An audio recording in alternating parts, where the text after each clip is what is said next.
The following podcast is a W2M Network original production. Visit W2Mnet.com for all of our other great podcasts, plus news, reviews, articles, and opinions from the worlds of wrestling, video games, football, and entertainment. And we are live to the W2M Network to tape with episode 23 of The Kickoff here. Thank you for listening, everybody. Good evening or afternoon, whenever you are having the opportunity to do so. I am your host. My name is Harry Broadhurst, once again with you. Joining me, as per usual, my co-host, Mr. Brandon Biskobing. Hey. Erik Watkins. This is the 1 week I hated to be right. Don't worry, we'll get to that game here in a few seconds because there's a lot of controversy coming out of it, as per usual, with a New England Patriots playoff game. Our executive producer is the head honcho of the W2M Network, Sean Garmer.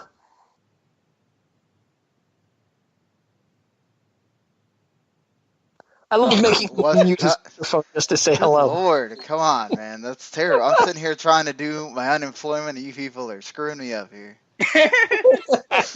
Accept it. You're one of us. Deal with it, Sean. You're making predictions later, too. Okay.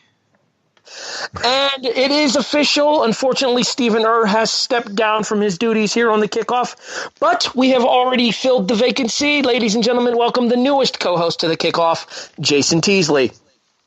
Surprise, mother truckers. Wow. The only thing missing from that was a yippee-ki-yay.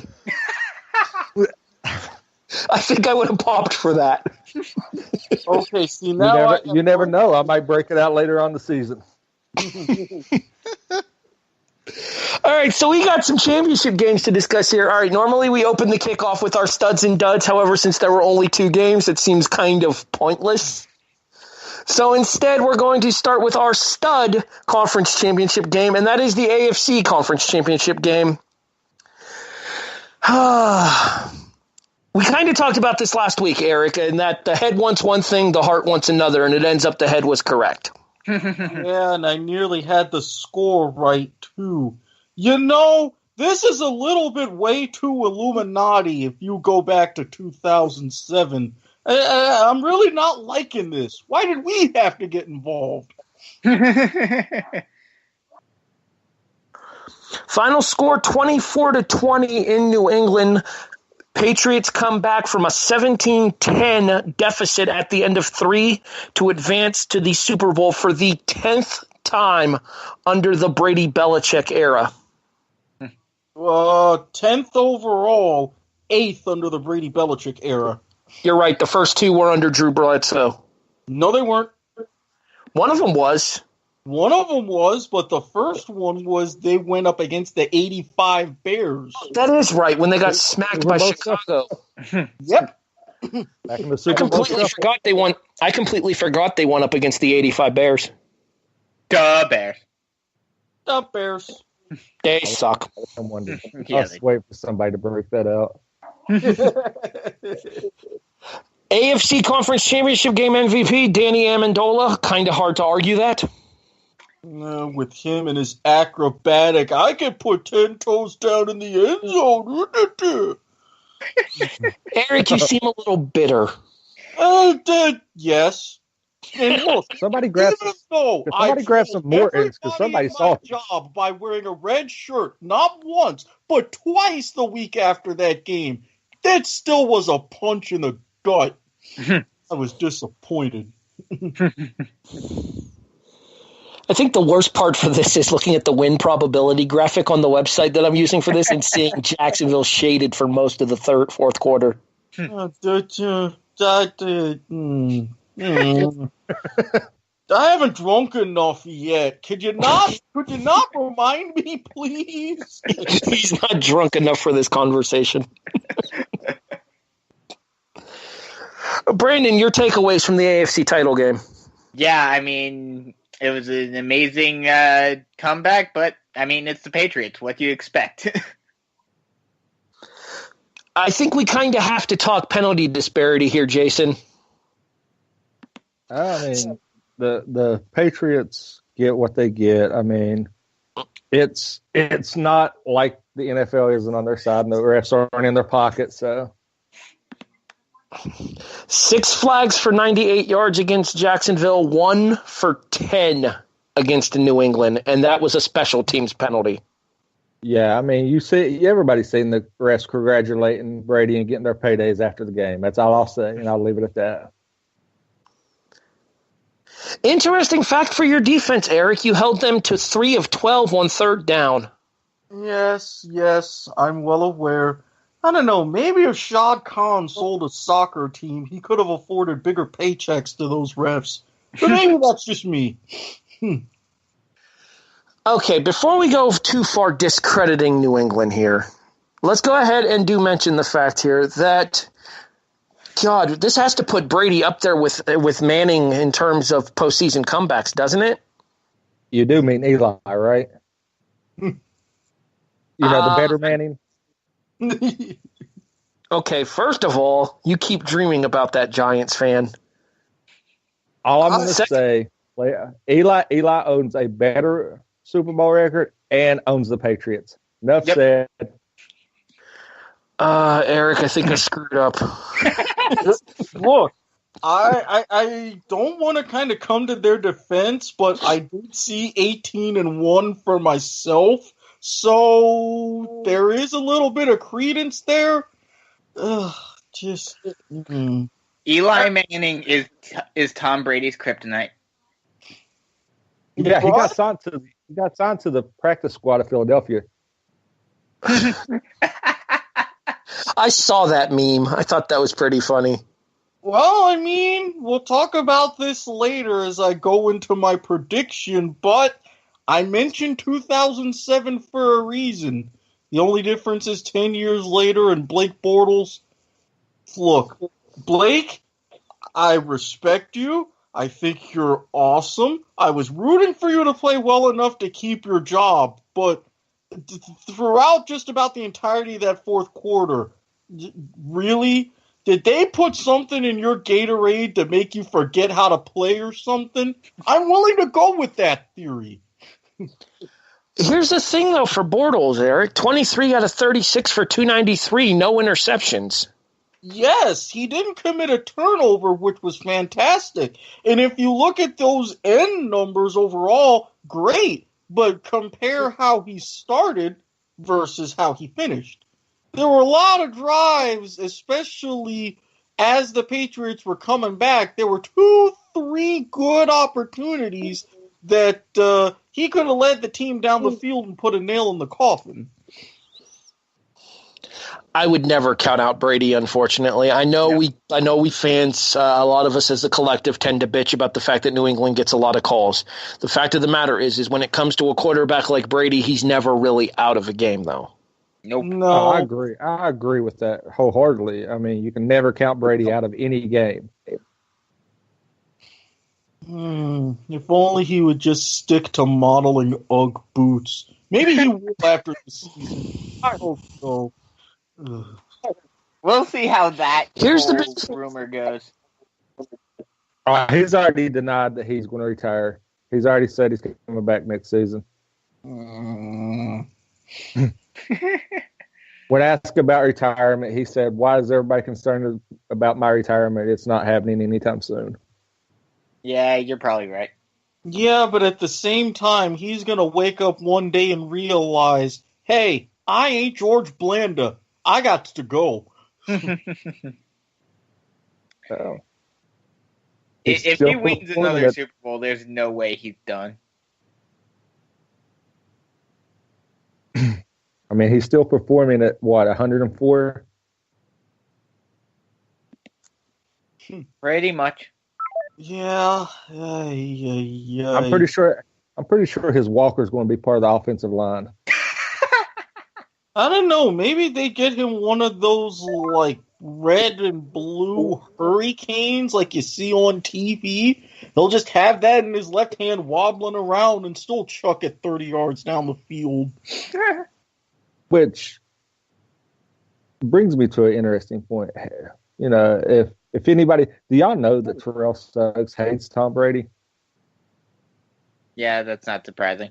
Yeah, it doesn't. And if you guys get a chance, please look up the interview that he does talking about the Illuminati for the Patriots and Tom Brady. I feel like there's something hilarious about just basically everybody being anti-Brady. Look, I'm stuck in. I'm stuck in Brady's one of the best quarterbacks. I know about hating him. Trust me.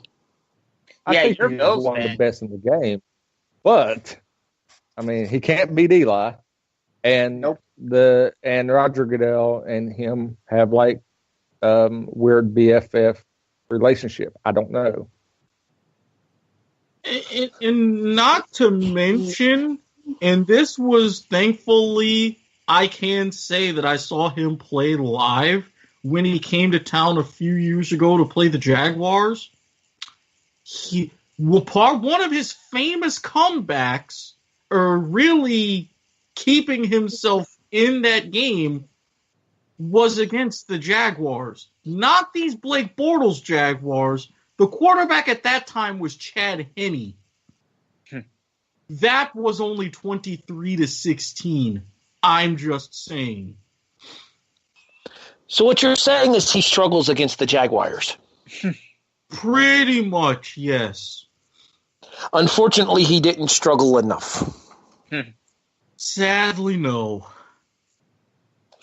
All right, so that is our stud conference championship game. Let's get to the dud, shall we? Oh, God. Yeah, this one was brutally horrific, one-sided. You know, the weird thing that most people aren't going to remember about this, and it is the Philadelphia Eagles advancing to Super Bowl 52 with a 38-7 win over the Minnesota Vikings. The thing most people aren't going to remember about this game, Eric, is that Minnesota scored first. Yes, they did. And I saw it, and I was optimistic. I'm like, hey, Case Keenum, all right. He's proven me right. I get to do the accent for another couple of weeks and piss off the state of Minnesota even more. Interception. Don't you know? Then another interception. Yeah. He wasn't a big-time deal, don't you know? Don't you know? 28 out of 48 for 271, a touchdown, 2 interceptions, one of them pick sixed, and a 63 quarterback rating for Case Keenum. Brandon, agree or disagree? This performance right here officially seals the fact that Case Keenum will not be the starter in Minnesota next year. More than likely, no. Especially with his big ally over there in Minnesota coming to Big Blue. Yeah, he's not going to be the starter in Minnesota. Could he be the starter in New York? No. Hell no. Y'all say that now, but Eli's already been benched once. It wouldn't surprise me to see it happen again. Okay, hold on. I want to chime in on this. Okay. One, Ben McAdoo had no idea what he was doing. Yep. Two, as being from West Virginia and a West Virginia Mountaineer fan, he got benched for Geno Smith, which pissed me off. I mean, how do you bench you really know that you don't have any clue what's going on with your team when you bench the captain of the team, a two-time Super Bowl winning quarterback of the team, and you let him sit on the sideline. Yeah, I mean, if they had support around Eli, yeah, I can understand. But his whole receiving core went to hell in a handbasket. Yep. So I couldn't even. I'm pretty sure once Sterling Shepard came back, the other guys, I'm pretty sure they picked up off the Little Giants movie extras when they were kids. So, I mean, I'm pretty sure they had Featherstone from the Replacements out there. Well, to be fair, having Keanu Reeves' character from the Replacements as your quarterback might have been a better option than Geno Smith. Yeah. Hey, my God, I would have loved some Falco. Big game Shane Falco. Yes, I will say you are correct to an extent there. The fact of the matter is Eli did get replaced by a quarterback who's best known by having a teammate break his jaw in a locker room fight. True. Who couldn't even, keep his job for the Jets. Or At least he Bills, didn't for have that to- matters. He didn't have to move his locker. Wait, Gino was a Bill, wasn't he? Gino wasn't. IK and then Polly, the guy who punched him out, was. He was a Bill, yes. I know for a fact he was because he got cut once Rex Ryan got fired. I don't think Gino was ever a Bill. I could I be don't wrong, think but so either. No. I'm not thinking he was. All right, but let's get back to the NFC title game here real quick here, and let's talk about, as Philadelphia fans are now calling him, Big Bleep Nick.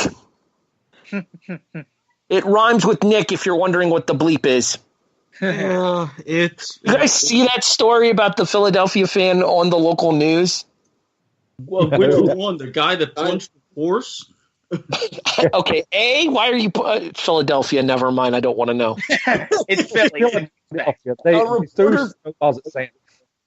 A reporter went up to one of the Eagles fans after the game, and apparently this Eagles fan was incredibly intoxicated, and he asked the fan about his opinion on the game, and I quote here, and forgive my language, Big Dick Nick stepped the fuck up. Live on air on an interview because Philadelphia. I mean, this is the same Philadelphia that boos Santa Yeah, and threw snowballs at him. and threw snowballs at him. Yeah. To be fair to that fan, 26 out of 33, 352 yards, 3 touchdown passes, no interceptions, and a quarterback rating of 141.4. Yeah, it's safe to say Nick Foles stepped up. Oh, yeah. Not Now- to now the mention, big also in that fan's defense, we say a lot of crazy things when we're drunk. I'm no exception if you've heard my podcast. This is what you get. Yep. But, I mean, it's going to be very interesting moving forward, especially if very unlikely, though it may be, especially if they win the Super Bowl this year with Nick Foles. What the hell happens with the quarterback situation in Philly? He goes back to being the backup because you don't lose your job on an injury. Not if you're Oh, you Carson don't? Wentz. Not Hi, unless Tony you're, Romo. let's think, Drew Bledsoe, Tony Romo. Wally Pipp. That's a baseball reference. How dare you? Still, gotta use it. Well, not to mention he wasn't quite injured. He just needed a day off for some reason. Boy, was that a mistake. Today, I consider myself. Sorry, had a moment. I'm back. Yeah. But, I mean, Jason just said it, too. Look at Tony Romo last year. And the fact that Drew Bledsoe, I mean, once with injury, and then he stepped aside for Tony Romo with Dallas. In fairness to Romo's back condition had gotten to the point that he was at the end of his road anyway. True. Mm-hmm. And our producer can speak to this as the resident Cowboys fan around here. All right, I'm out. I can't be on the podcast with a Cowboys fan. Don't worry, he only chimes in when necessary. I mean, their last Super Bowl is still available on VHS. About when the Giants beat him. Like I said, I mean, you know, their last Super Bowl is still available at Sports Illustrated on VHS.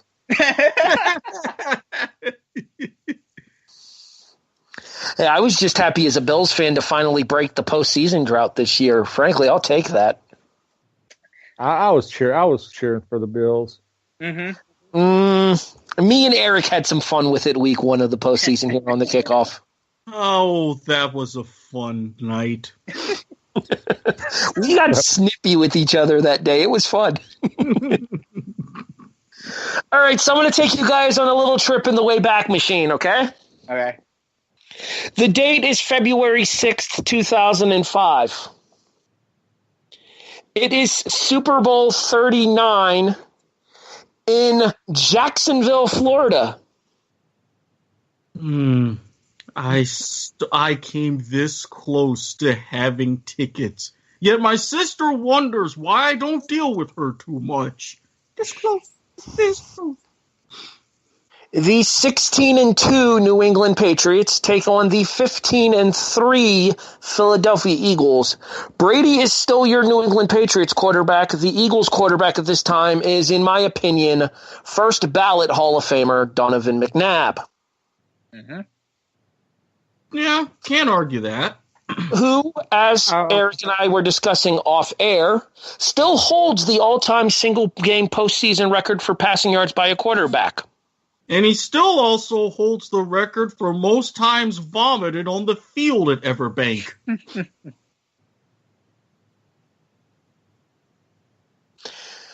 Final score 24-21 here. New England picks up the victory. An Adam Vinatieri field goal from 22 yards with 8 minutes and 40 seconds left in the fourth quarter is the deciding score. Philadelphia gets a 30-yard touchdown pass from McNabb to Greg Lewis to cut the game to 3 with less than 2 minutes remaining. An onside kick, I believe, fails at the end of the game. Mm-hmm. So many memories of that game. As a little bit of a factoid, as a somewhat proud alumnus of the University of North Florida, #swoop, that is where the Eagles practiced leading up to that game.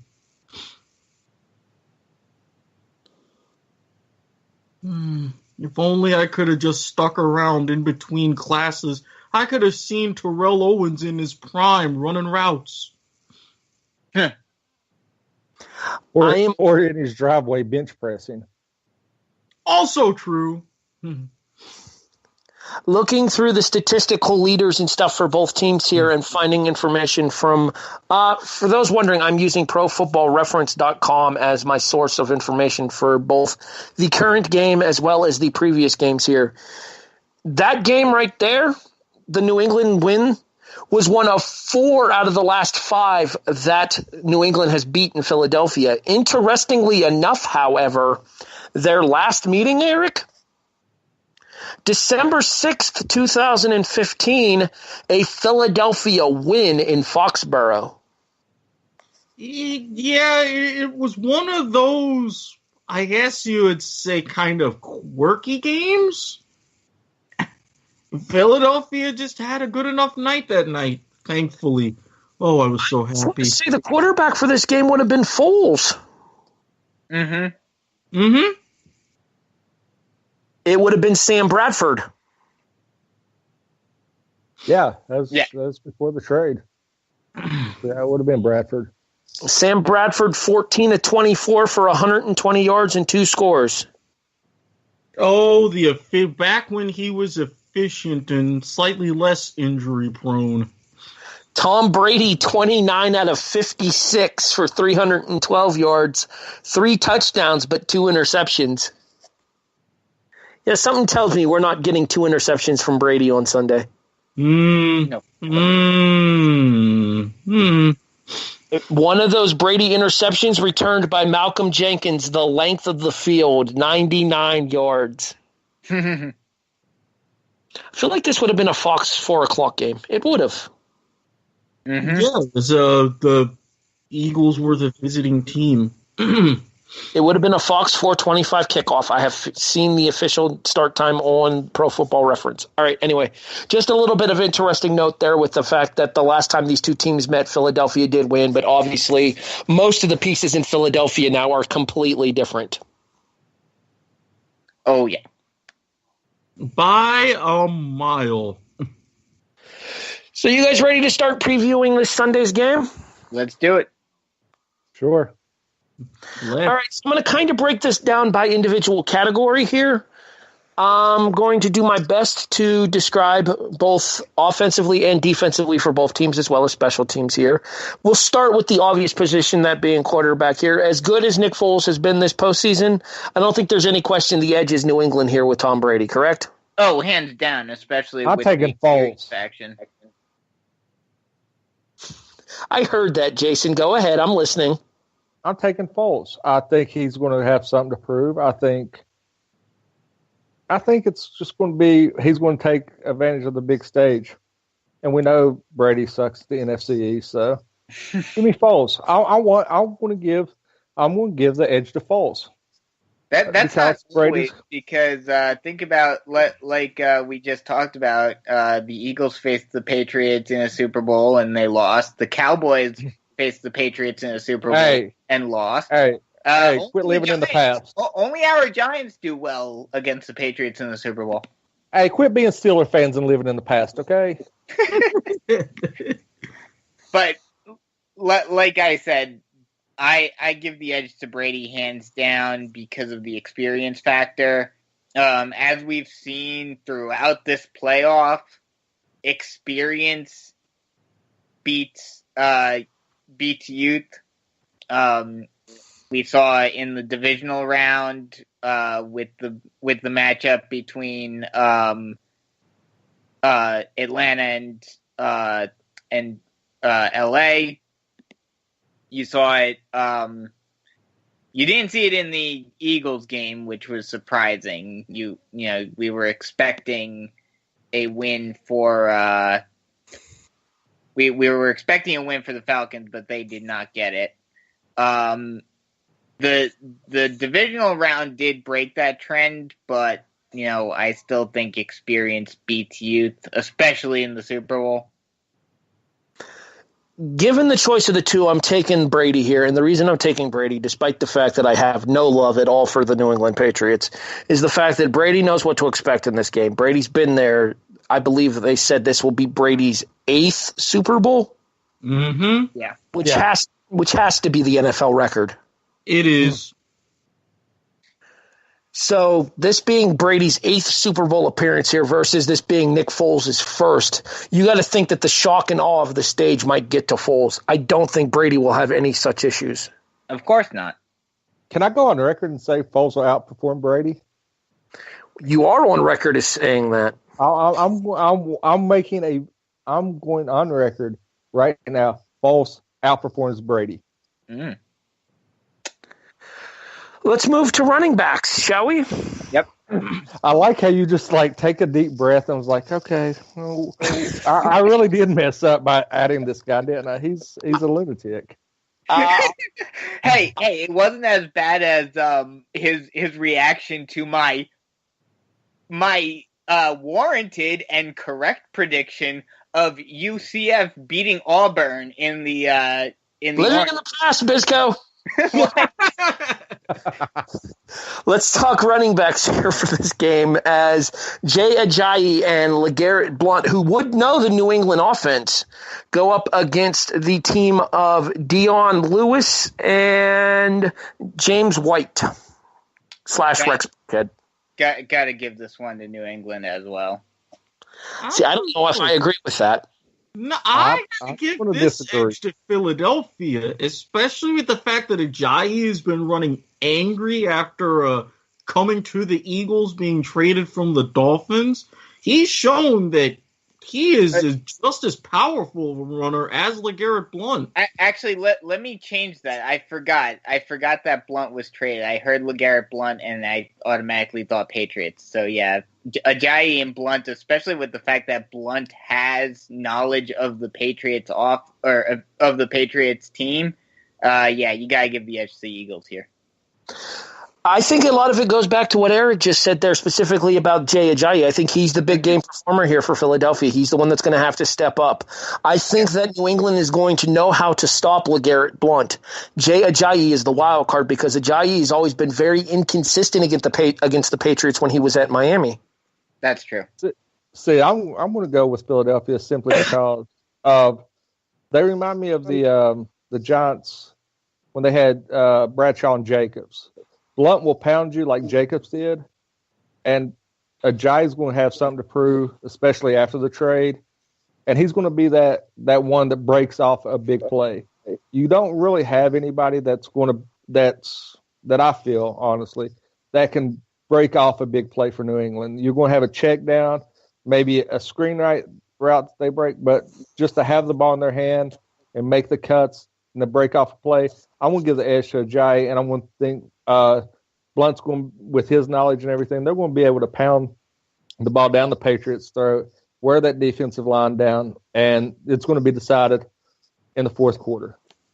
And I think that'll help the the Eagles immensely, especially in the beginning of the game, like I talked about earlier with the experience factor with Nick Foles.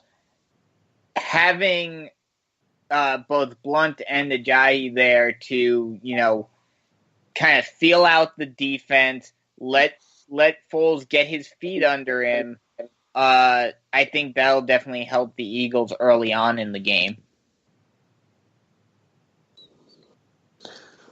Shall we move on?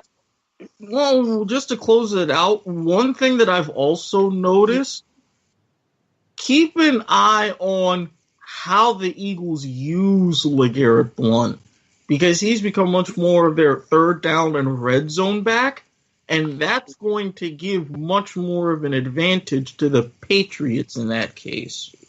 But overall, I still give that check mark to Philly. And I want to tell you, Philadelphia's got, this is a sleeper, Clement is going to be a factor in this game.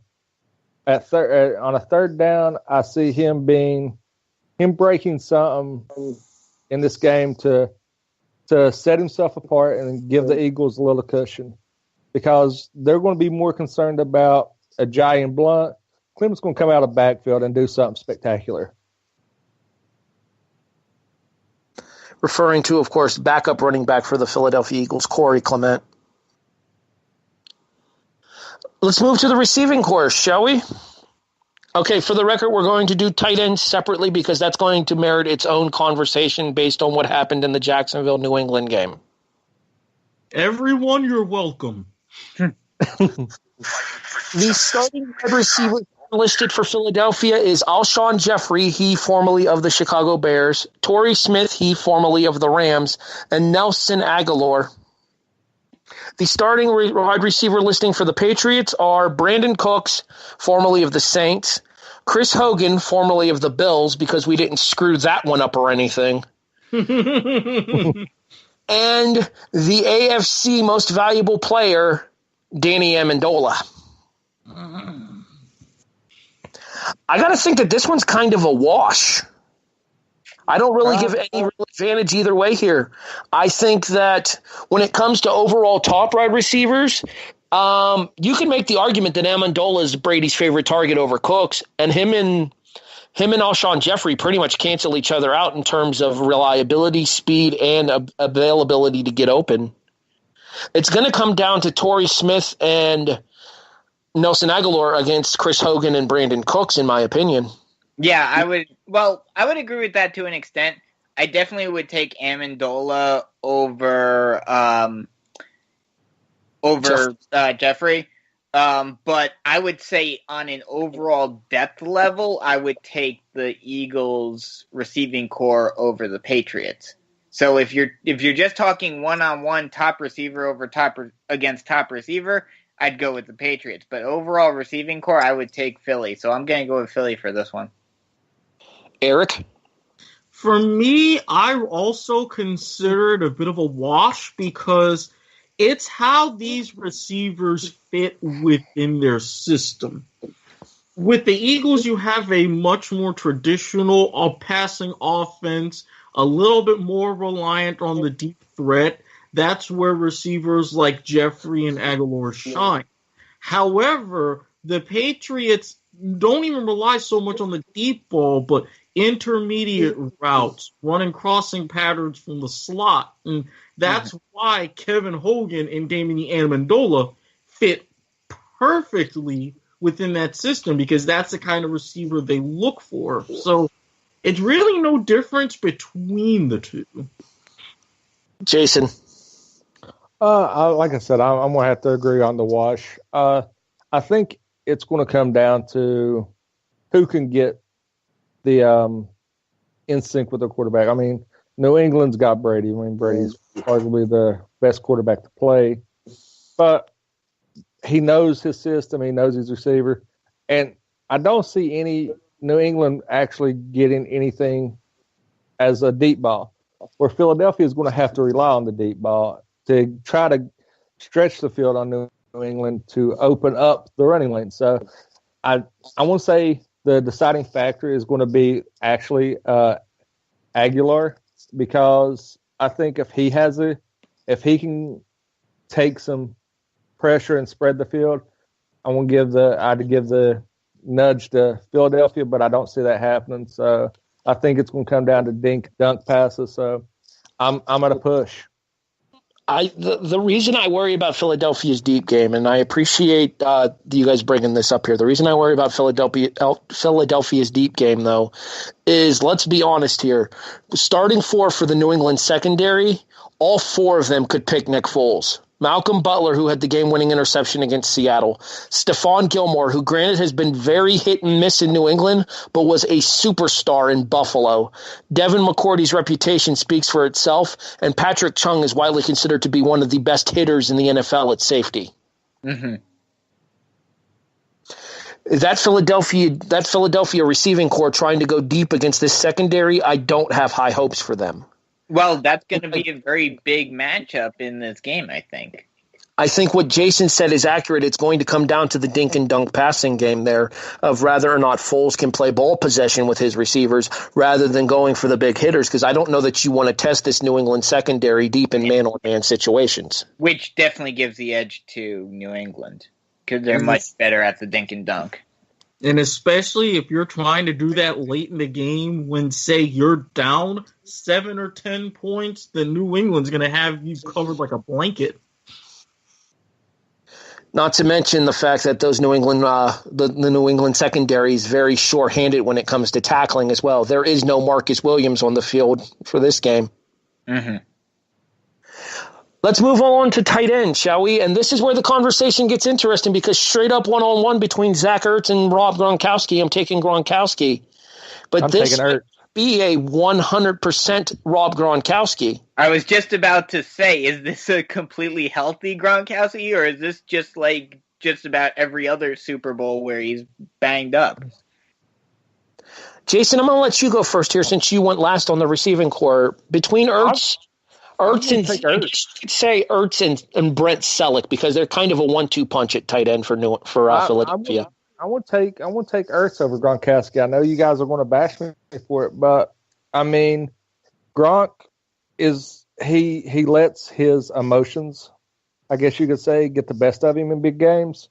I mean, and his immaturity shines through. Hello, Buffalo Bills fans. Talking to one.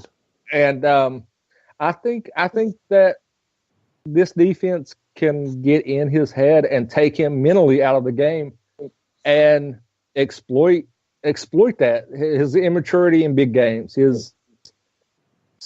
I think that, like I said, it goes back to the dink dunk passes. Ertz is a great blanket. Selleck's got decent hands. But Ertz is a big receiver. Foles is going to have to lean on that. Get those 5 to 10 yard intermediate short routes, and he's going to have to lean on Ertz. So I'm going to give the edge to Philadelphia and Zach Ertz. Erik, I think it's not just Zach Ertz, who's also very capable, as Jason said, getting those 5-10 yard hard routes. Brent Selleck is equally as capable. Now, are they the dynamic duo that the Patriots had back in the day with the Gronkowski and Aaron Hernandez? No, they're not. But at the same time, they're very interchangeable. Whereas you don't have that same flexibility already starting with Gronk subpar, dealing with concussion protocol. But you got a teeny bit of a drop-off beyond that. And I think the Eagles would be paying attention to that in coverage more than not quite anything else, but it would be a significant factor. So I think especially if it's going to have to be a dink and dunk kind of a game, Eagles know that. Doug Peterson's going to plan for that, and this is going to be a tremendous boost for that. So I'm going Philly with this one. Brandon. Yeah, I mean, I get what both of you are saying. So it's just a concussion protocol. There isn't anything specifically wrong with Gronkowski. Nothing else that I've heard. Okay. I mean, this is Bill Belichick we're talking about, so there could be something that he isn't revealing. But, as long as Gronkowski is able to go at least near 100%, I got to give the edge to the Patriots. But if he's not able to go at 100% or near 100%, then you've got to give the edge to Philly, because like you guys were talking about, whereas the Patriots really only have Rob Gronkowski for a tight end. Yes, they have Dwayne Allen as well, but he's not exactly all that great in terms of receiving. You have both Selleck and Ertz in there for Philly, and like we were talking about just a little while ago with the wide receiver game, the tight ends are great for dink and dunks, and you can easily set up plays where you have both Ertz and Selleck on either side of the field going on some out routes just for Wentz to just simply toss it to them. Or Foles, rather. Excuse me. I'm going to agree with Brandon here. What I'm going to say is that if this is a 100% Rob Gronkowski, I give the edge to New England. That being said, if Gronk is anything less than 100% coming into this game, then to me the edge goes to Zach Ertz and Brent Selleck. Because I feel like Gronkowski is kind of Brady's security blanket. Mm-hmm. Amendola's that sure-handed wide receiver, but Gronk is the guy that Brady trusts to get the difficult yards when the time comes for him. If he has a fully healthy Gronk to get those yards, then I think that New England will have the opportunity to control this game offensively. If he does not have a fully healthy Gronk to do that, I don't necessarily know that he's going to be wanting to send a guy like Amendola, being the size that he is, on those same across-the-middle routes that he would send Gronkowski on. Yeah, I would agree with that. Oh, absolutely. So to me, I'm going to call this a wash because I'm not entirely sure as to the health status of Rob Gronkowski. Yeah. As I said, if he is a fully healthy Gronk, edge New England. If not, edge Philadelphia. Yeah, the tight end game, whenever it comes to the Patriots, it's all depending upon Gronk. Let's talk line. Not really people who get a whole lot of FaceTime on either team on the offensive line here, including one of the hardest names to pronounce in football in Halapavati Vatai. Holla. Eric, some help here? Halapalavati? I'm looking it up. Just give me... I'm assuming you're right. Halapalavati. Vaitai. I knew it was Vaitai. Yes. And then his Wisniewski partner on the left side isn't exactly easy to pronounce either. At least that one's a little easier. I honestly don't think you can give an edge based on either of the two starting offensive lines. In my opinion, the biggest name on either offensive line is New England with Nate Solder. Yeah. But that being said, I don't think there's enough of an advantage one way or another when it comes to linemen. Agree or disagree? I would have to agree with that. Agree. Jason? I agree. I'm right there with you guys. All right, let's move over to defense then, shall we? Philadelphia's system is where this gets interesting. Philadelphia plays a 4-2-5 on defense. 4 linemen, 2 linebackers, 5 in the secondary. 2 of the secondary people are the ones that I want to discuss specifically here for New England. And if you guys want to chime in with any of the other specific New England defenders, then by all means feel free to do so. But the 2 New England defenders that I want to chime in specifically are the aforementioned Malcolm Jenkins, the one who had the 99-yard interception return against Brady in the regular season game that Philadelphia won 35-28. He is still the starting strong safety for the Eagles. In addition, Philadelphia got, in my opinion, one of the most underrated cornerbacks in the NFL this year, and former Buffalo Bill Ronald Darby this offseason when they traded Jordan Matthews to Buffalo. Do you think that this is a secondary that can hang with these New England wide receivers, Eric? If we're talking, say, towards the outside, I don't think so. You're going to have to see a lot of press coverage and seeing especially those safeties creep up so they can control how the Patriots use those signature over the middle routes. If they can do that, I think they'll be fine. But if they're caught in any sort of position where they're giving up a big play, sorry, they're just going to be blown out of the gate. Well, that's going to be the key for them is, like we talked about before, the Patriots are known for those dink and dunk passes, so they're going to want to creep up on the line. But they have to be smart enough to know that if someone does start going deep, you need to be able to get back in time. It's going to be tricky, but especially with that 4-2-5, the nickel defense that they play all the time, it's going to help them in terms of the secondary game. You could potentially leave someone back. You could leave, Rodney McLeod or Malcolm Jenkins back for that deep coverage just in case someone does try to break out. So it'll be interesting to see how they play this Patriots offense. I mean, they've done well throughout this season in terms of stopping other similarly prolific offenses.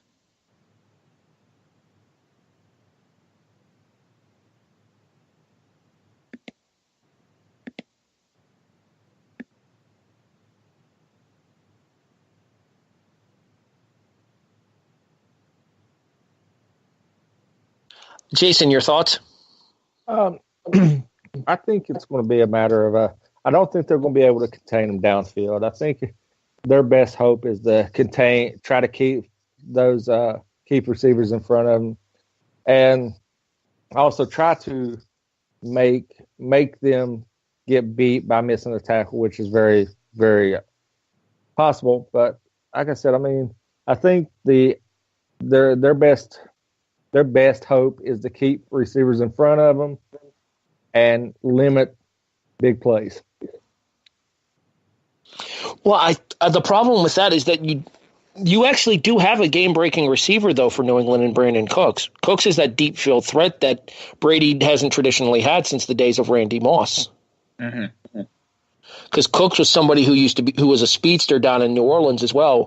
Amendola is not really that long distance threat. Amendola is more of that 3rd down and 5, 3rd down and 6, the guy that's going to get those difficult yards, or that guy in the goal line like we saw up against Jacksonville in the fourth quarter. Amendola was the one with a pair of inside of the 10-yard line touchdown catches. I know, Erik. Bad memories. Sorry. It's okay. It's okay. I'll get over it eventually. Hey, look at the if I turn out to be right. Look at the bright side here, Erik. You guys were a top 4 team in the NFL this season. True. Now the question is, can we keep it together? Well, we'll have more discussion about that in our postseason debate there. But let's go ahead and switch over to the New England defense then, since we've kind of discussed the Philadelphia defense. Now, New England plays a more traditional 4-3-4. So I guess you would say they play a 4-3 defense. And to me, I talked about this earlier when we were discussing the Philadelphia wide receivers. Sorry, that to me the big matchup for this game here is going to be Butler, Gilmore, McCourty, and Chung against the Philadelphia receivers. Although the person that I think to look out for here might be Big Game James and James Harrison. Yeah, I was gonna say James Harrison is definitely a big X factor for this team moving into this game. But yeah, I mean, I think the main threats for this team is the left side of the offense or of the defensive line, and then the secondary, obviously. Erik? I personally think, yes, the secondary. We've seen the secondary's exploits, especially guys like McCourty and Butler up the middle.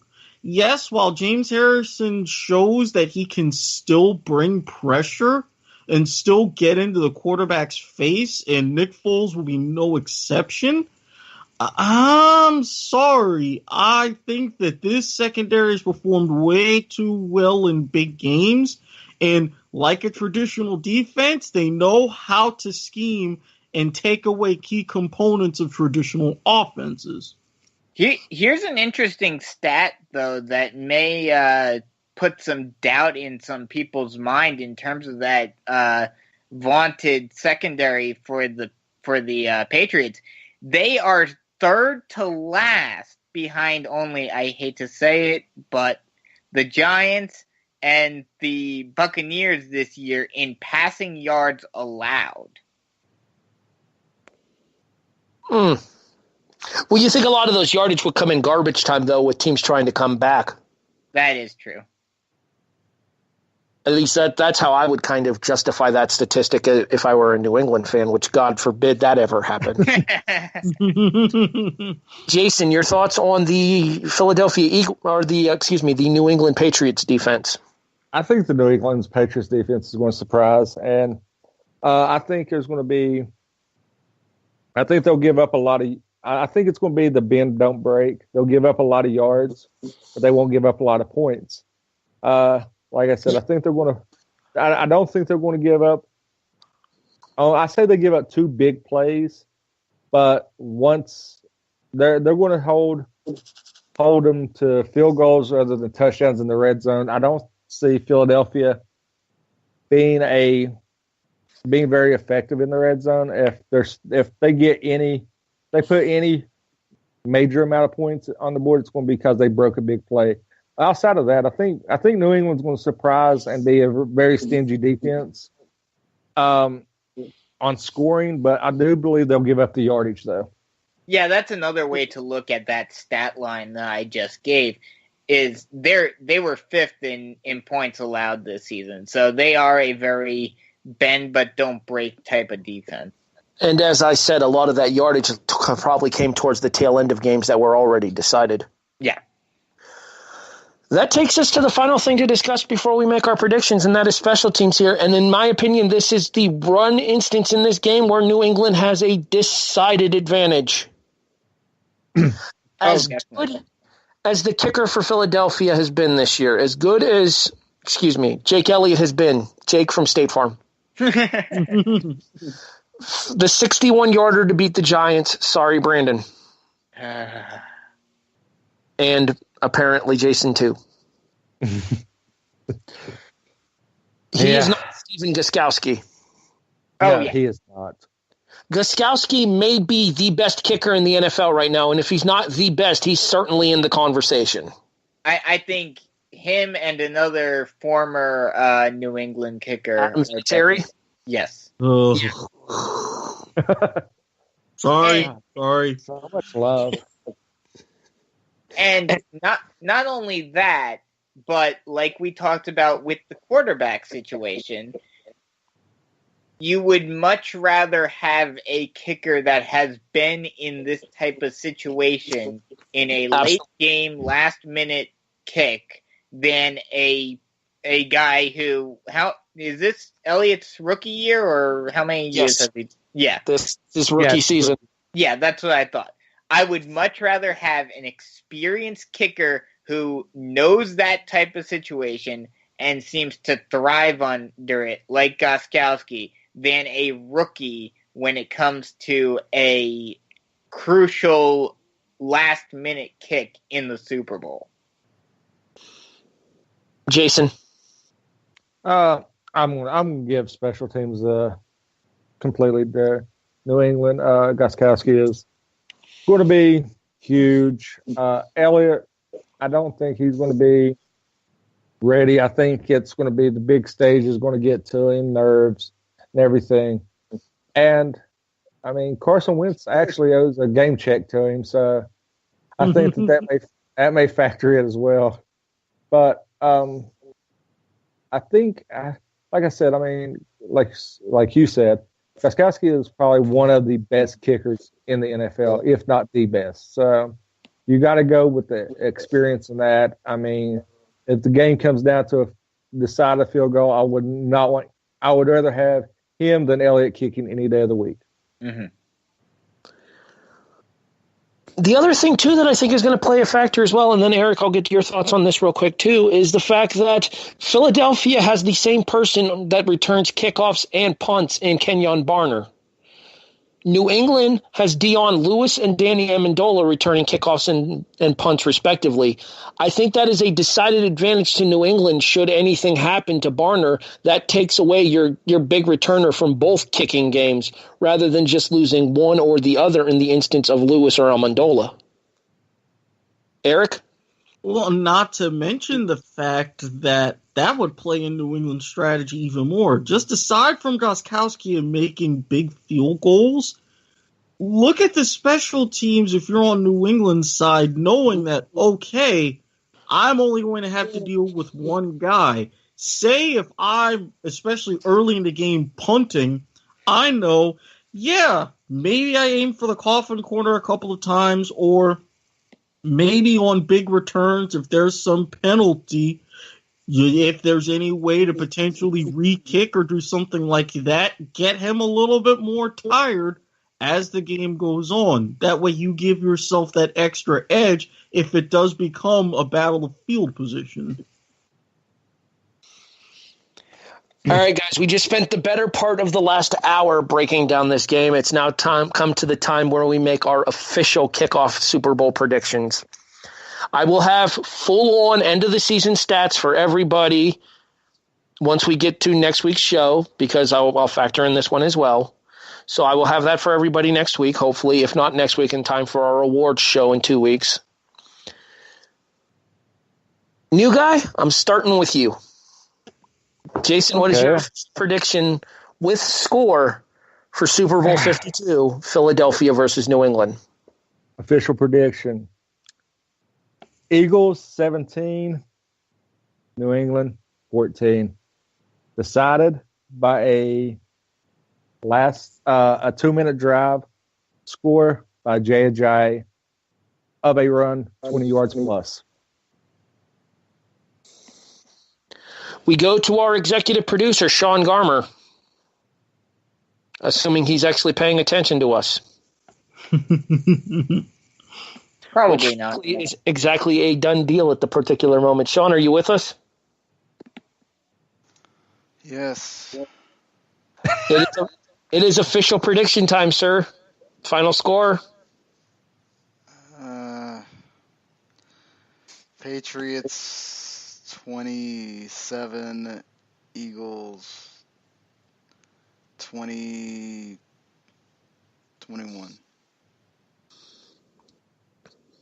Okay, we'll go back around once we're done with our score predictions because we're going to pick MVP as well. So that takes us to Erik. Now, I mentioned 2007 a little early in the show. Let's think back to that season.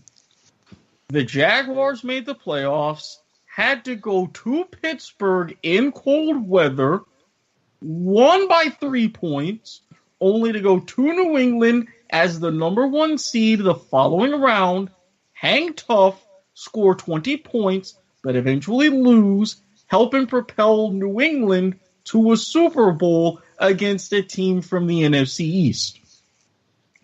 We all know what happened in that Super Bowl. Go ahead. Are you getting a sense of deja vu all over again, Erik? There's a part of me that wants to, especially since I got a $20 bet on this game. However, if there was any bit of a time to break history, this would be it. I think Brady has one more comeback in him. Then I get my wish of Bill Belichick laying weights to the organization and riding off into the sunset. New England 21, Philadelphia 16. Yeah, we kind of forgot to compare the coaching staffs, but I guess technically speaking, we can do that during the course of our predictions as well. So, Brandon, who you got?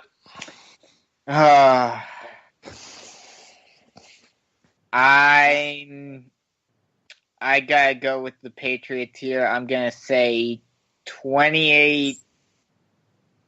I'm gonna say 28-16. I almost feel bad for bringing Sean in to do the predictions right now because he almost verbatim stole my final score. This is a classic case of head versus heart to me. Same. My heart wants Philadelphia to win this game. I don't. Well, you're a Giants fan. You're biased. Shut up. Exactly. Anyway. I'm sure. I'm a Jason Giants fan. would- I'm a Giants fan. And I picked the Eagles. Which I'm shocked at. Well, I think he's looking at it from another perspective, too, of an Eagles win gives the NFC South or the NFC East the only division where all 4 teams hold a Super Bowl victory. You are correct, sir. Yep. That is true. That being said here, this game is going to come down to late game management. And when this game comes down to late game management, for as good as Nick Foles played against Minnesota, and for as good as Nick Foles has played since he stepped in for Carson Wentz when Wentz went down with the season-ending injury against the Rams, Nick Foles is not Tom Brady. Thank God. New England 27, Philadelphia 20. Who's your MVP, Jason? My MVP? I'm going to go out on a limb. I want to say my MVP is going to be Nelson Aguilar. Sean, MVP.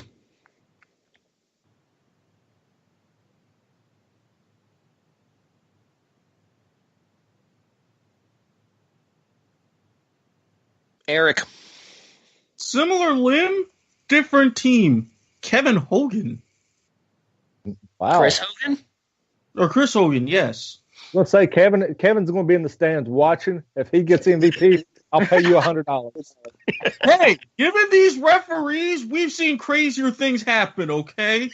This is true. Brandon. You can't discount Tom Brady. I think he gets another MVP. I think it'll be a New England wide receiver, and I think he will become, and I do believe, the first player this century to pull off the championship game Super Bowl double. My MVP for Super Bowl 52 is Danny Amendola. Guys, it all comes down to this. We have one game left in the calendar year for the football season here. It will be December. What the? It will be. Damn, you took a Wayback Machine. I'm thinking it's Kevin Hogan. It will be February 4th at 6. Good God Almighty! It'll be at some point. It will be February 4th at 6:25 p.m. Eastern on NBC. Unfortunately, Chris Collinsworth on the call. Oh God! But on the plus side, we do get Al Michaels. Yeah. Not to mention, one of those 2 Super Bowl wins, if I remember correctly, Eli over Brady was an NBC game. It was. Yes. All right, real quick before we get out of here, because Erik brought this up. We didn't get a chance to talk about it during the predictions for the show here. So real quick before we get out of here, Jason, buy or sell? This is Belichick's sunset in New England. I'm going to buy it. I think Belichick's gone. I think, especially if they win, I think Belichick has a classic press conference exposing his hatred, his real true hatred for Robert Kraft, and he rides off to the sunset, and he goes on to coach elsewhere. I think he'll sit out. I think he'll sit out at least a year, just to soak up and write a tell-all book about the Illuminati in New England. But I think he's gone after this year, especially if Patriots wins, he's gone. Erik, you kind of made your prediction to this known when you did your prediction. I'm going to seal it. I say he's been preparing way too much this season, setting all of this up, especially with Patricia and Daniels helping them in a dramatic change, get jobs after this. He's made his, in a variety of ways, displeasure for having to trade Jimmy Garoppolo known. I think for this point, he's done. And then he'll be down here in a place like Jupiter or Doral playing golf. Do we see the reign of Bill Belichick NFL NFL Today analyst or Fox NFL Sunday analyst? No. No. He doesn't have the social skills. Brandon, as I attempt not to die over here, buy or sell that this is Belichick's swan song in New England? If they win, then yes, I think so. Unless Robert Kraft just throws a ridiculous amount of money at him.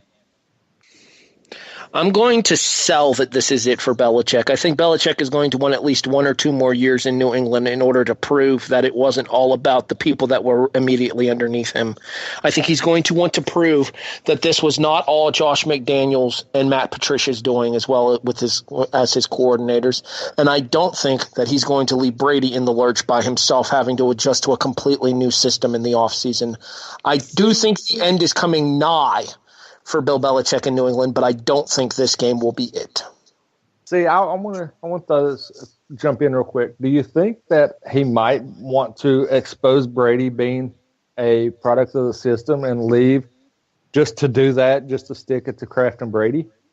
See, I wouldn't be surprised that if Belichick leaves, then Brady calls it a career as well. I mean, the man is going to be 41 by the time the next season starts. If Belichick leaves, I wouldn't be surprised if Brady retires as well. Yeah. Well, I mean, Brady did sign a lucrative deal for the Rascal scooter, and osteoporosis does creep up on you. And I'm just saying, but I want to piggyback on Jason's point here.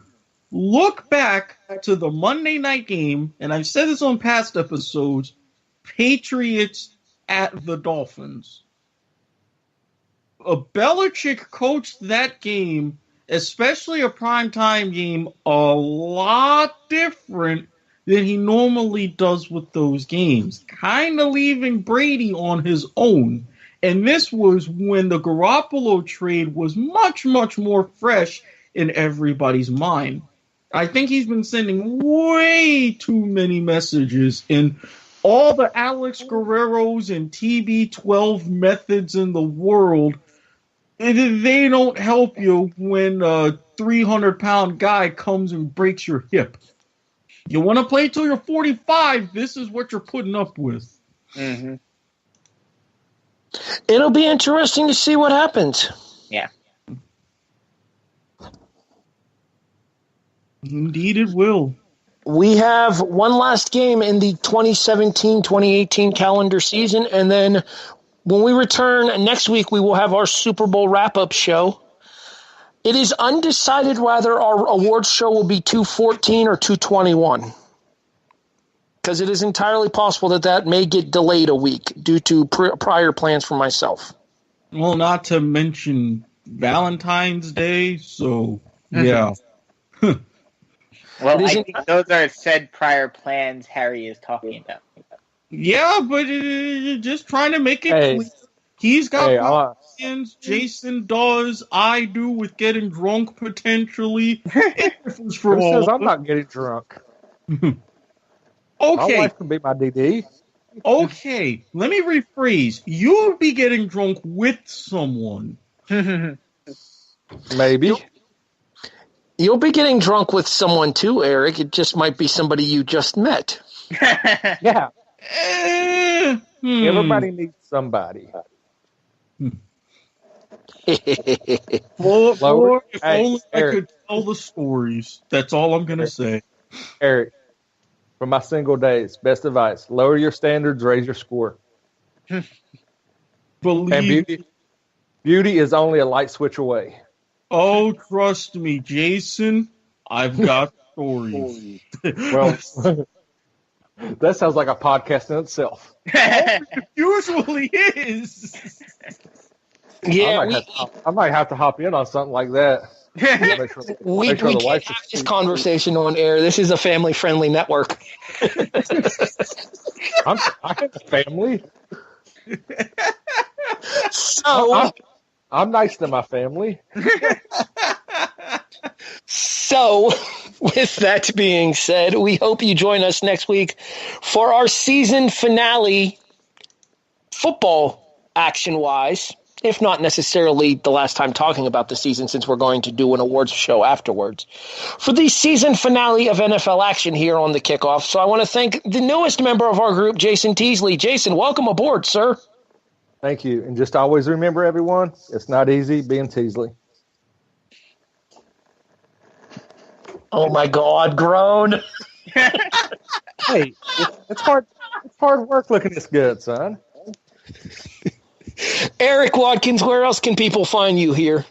Oh, well, when I am not on the Kickoff, you can find me and our awesome executive producer, Sean Garmer, on Football to the Max, Soccer to the Max, and now that Jason's mentioned it, I might have to take him up on his offer and bring him in on an episode of Point of Viewer. So, yeah, stay tuned for that. Plus, as the season is winding down and the off-season approaches, be prepared to see a lot more of my musings on RaiderRamble.com. Brandon? You can listen to myself and Harry and Liz Puglisi on the SmackDown Live review and 205 Live review and Mixed Match Challenge review on Tuesday nights. And then Jason and myself are starting a new fantasy football podcast that will more than likely debut sometime next week. Not sure on an official date yet, but stay tuned for that. And Harry and I will more than likely be starting a new wrestling podcast about the Monday Night Wars called How the War Was Won sometime in the near future as well. I also have Wrestling Unwrapped here on the W2M Network. Myself and Patrick Ketzer review older shows, including independent wrestling DVDs, as well as older WWF, WCW, and ECW pay-per-views. In addition, like Brandon said, I am on the SmackDown and 205 Live weekly reviews here on the W2M Network. Every now and then, I fill in on the Raw and NXT reviews.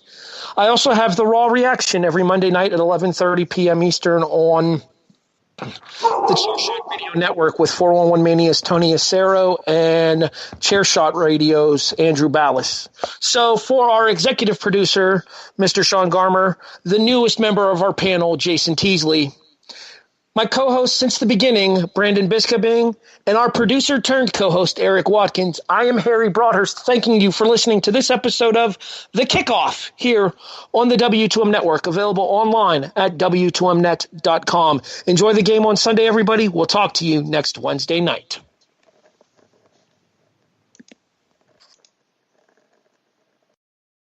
The following podcast is a W2M Network original production. Visit W2Mnet.com for all of our other great podcasts, plus news, reviews, articles, and opinions from the worlds of wrestling, video games, football, and entertainment.